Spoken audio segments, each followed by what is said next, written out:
Welcome to the Reservoir Frogs. Tonight we're going to weave a tale of high ambitions and low morals. And to get us started, we've gotten our suggestions from the story actually this time. And we won't be fielding questions this time, so never mind. Here we go. To get us started, we have an object of a corkscrew. Location, houseboat, and relationship of siblings. Reservoir Frogs.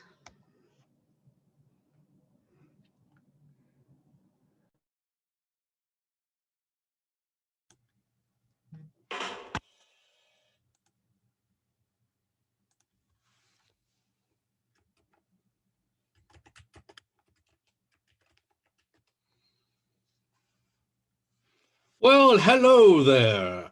I'm Ebenezer Craft.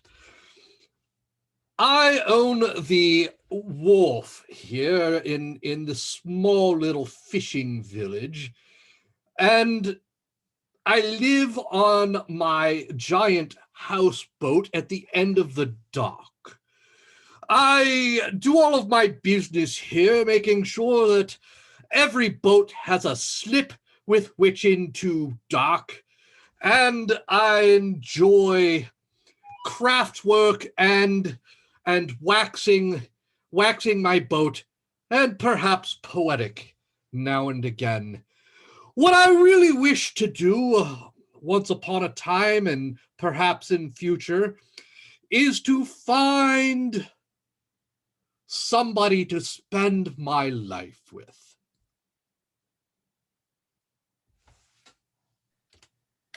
I'm Glenn Craft, Ebenezer's younger brother.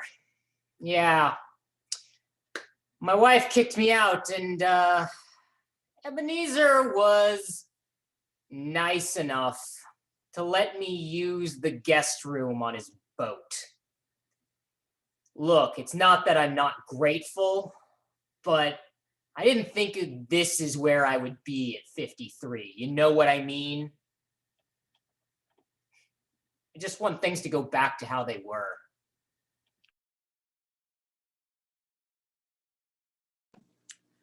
I'm Becky Craft, the local sommelier of the community. I have a very small vineyard that I have established in a shed in my backyard.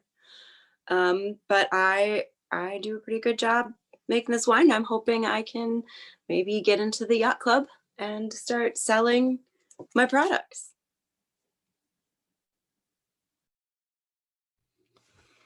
Ebenezer Craft, owner of the largest houseboat in town, looking for a significant other.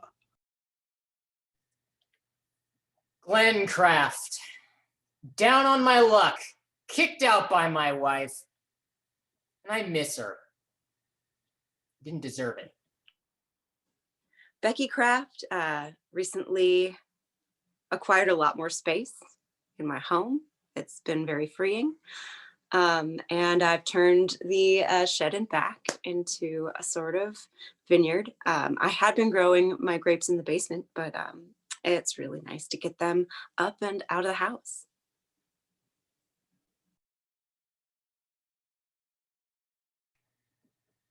It's a really nice boat. I mean, I'm lucky that Ebenezer saw fit to let me crash here. I was in a rough spot. The walls are kind of thin, and there was a lot of crying in the first couple of weeks. Mostly me. I'll be perfectly honest about that. It's very nice. It's not home though. Is there not really a lot of privacy on a boat?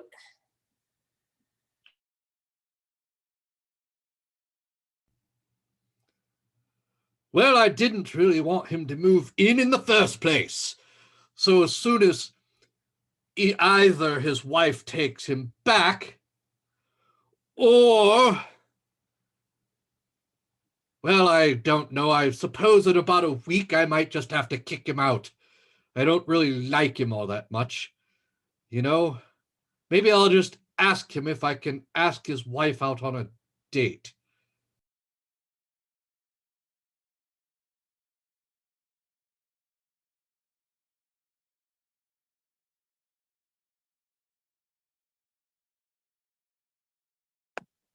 God, no, no. I don't like Ebenezer at all. No. He's self-centered, um, does not read body signals or listen to what people say that is okay or not okay. He had boundary issues. Glenn had boundary issues too, but in a different way.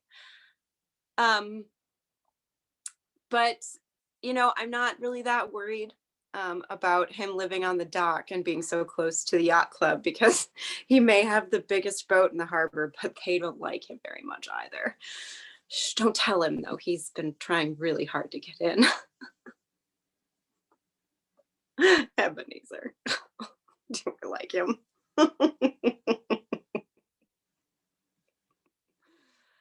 No.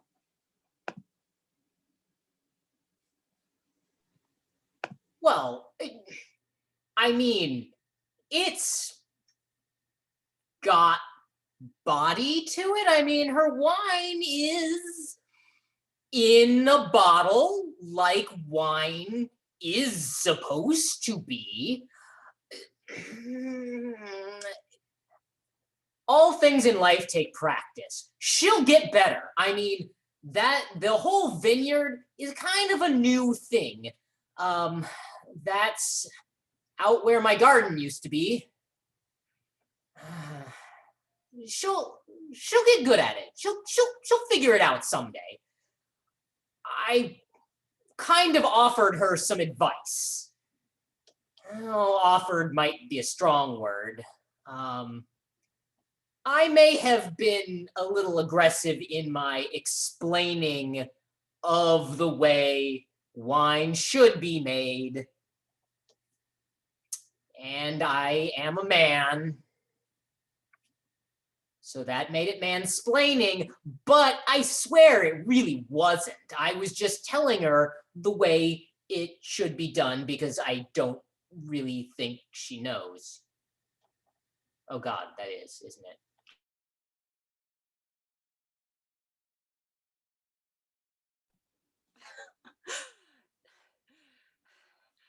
I'm still trying to calm down from that situation. I am trained. I am a sommelier. I know what I'm producing isn't.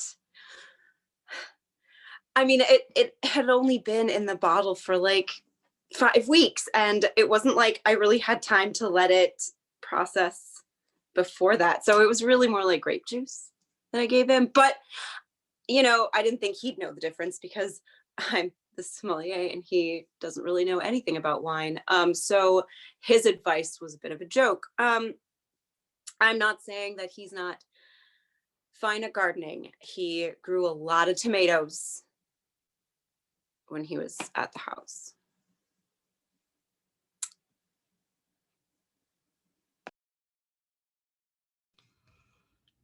Well, I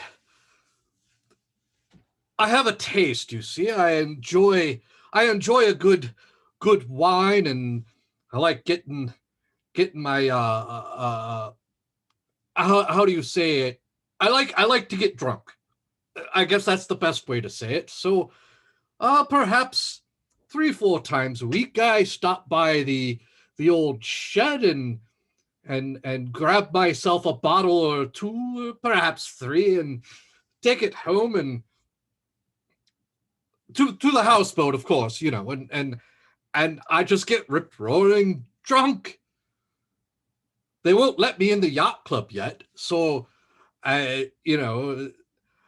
but they said that if it's good and I attest to them that it's good, that they might give Becky a try at the yacht club, and if it is good, then they would let me in alongside the wine. So yes, I I think it's decent wine. It's a little watered down in this last week, but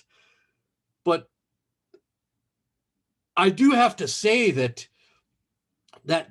Becky has been glowing recently, and I'm not quite sure what that's all about, but I like it. I wasn't following Ebenezer. Ebenezer was going to Becky's place, okay? I need to occasionally go back there. There are things in my man shed, in the winery shed. I have tools and things. I miss it, okay? Cut me some slack. I can't help it if Ebenezer is there trying to get his Mac on with my wife. It's actually kind of hilarious, honestly. He doesn't stand a chance, but God, it's so funny to watch him try. I think, well, frankly, if she doesn't punch him in the face, it's good entertainment. Who told you about that? I mean, I'm not saying that I put anything in his wine, but who told you that anything was in the wine? I mean, it's basically glorified grape juice at the moment. I've been talking to the yacht club, and I guaranteed that they'd have some wine by 2022, because it takes time to cultivate and to grow and to juice and make right. And I just want to give them the best product I can possibly give them. Yeah, why would anyone say I was putting something in Glenn's wine? Or I mean, not Glenn's, Ebenezer's. Either one of them. Probably put something. I mean, I wouldn't put anything in either of their wine. Ebenezer didn't do anything with my wine, did he?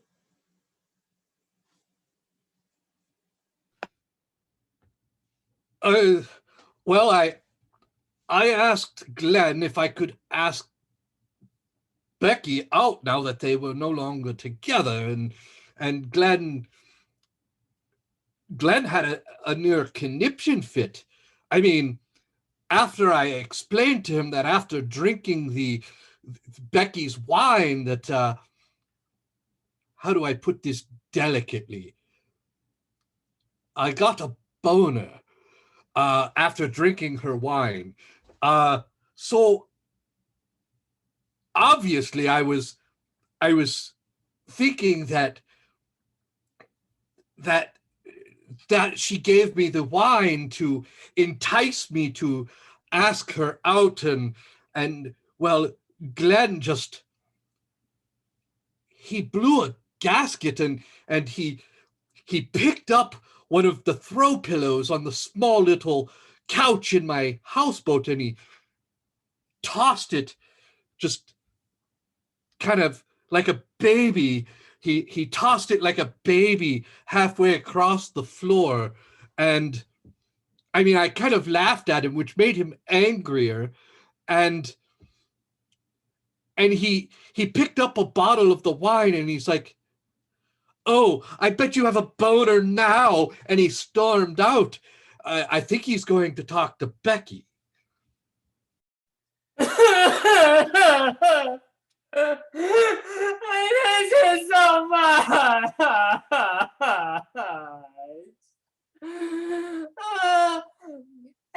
I miss the way that she like glares at you like nobody gives a death stare, like my Pookie. I miss the way that she would be really tired of hearing my dumb stories, and she'd say, "Shut the fuck up, Glenn." I'm gonna get her back, okay? I'm going to find a way to impress her. I'm gonna get that fucking shitty wine into that yacht club. I overheard them talking about it. Yeah. I'm gonna get I'm gonna get the head of the yacht club to try that wine. I'm gonna get him to try some wine.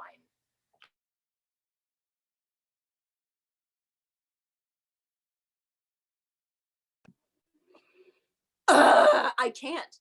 I can't shake them off. They're like little burrs. They're like those little stupid seeds that just have all the spikes in them and they stick to your clothing and then it ruins that shirt. It's a ruined shirt. They touch everything and it's just shit and it just falls apart. Glenn took one of the bottles that I gave Ebenezer to the yacht club, and I know I said I didn't put anything in his wine, but I put antifreeze in his wine. And now I'm really scared to find out what happens to the members of the yacht club. And Glenn did, God, the fucking idiot. Glenn gave him a whole bottle. He might have just ruined my business.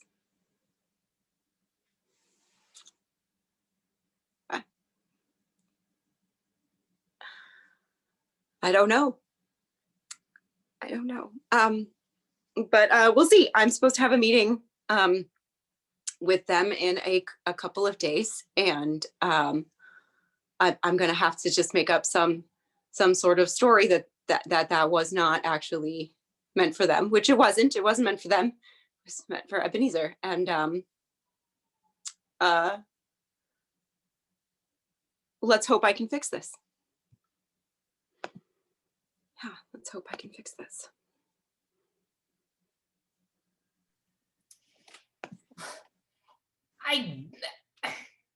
I don't know anything, honestly. I all I did was swap that bottle of wine that Ebenezer had from Becky's winery.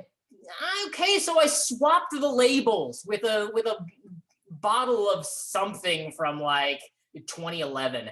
I don't know. I pulled it out of his wine storage and swapped the labels. He gave it to the yacht club. Next thing you know, Ebenezer's lying there on the dock, just foaming at the mouth. And there's sirens everywhere.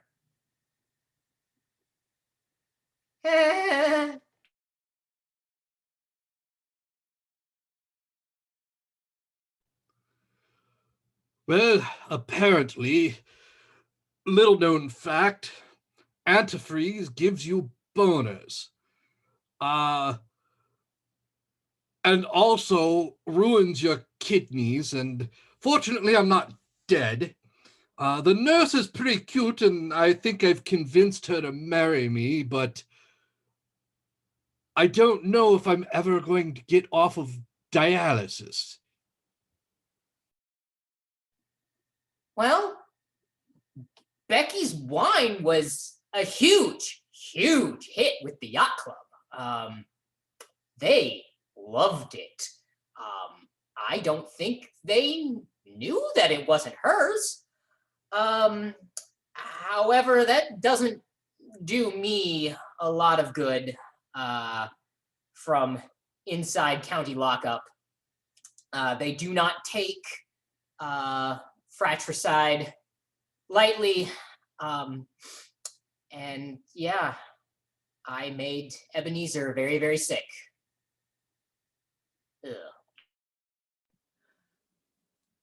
Glenn, my sweet little crumpet, Glenn took the fall for me. And do you know what he did? He gave them a bottle of gas station wine with my label on it.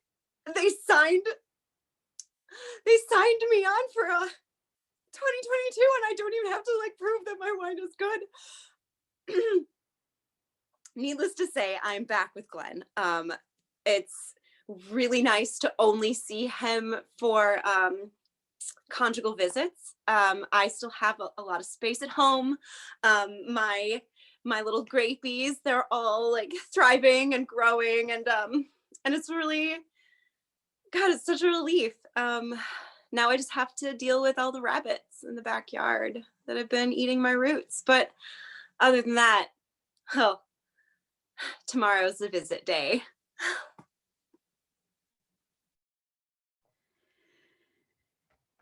Thank you, everybody. This has been Confessional with Reservoir Frogs. Your players tonight have been Adam Bouts, Andy Christian, and Heather Jo Rader.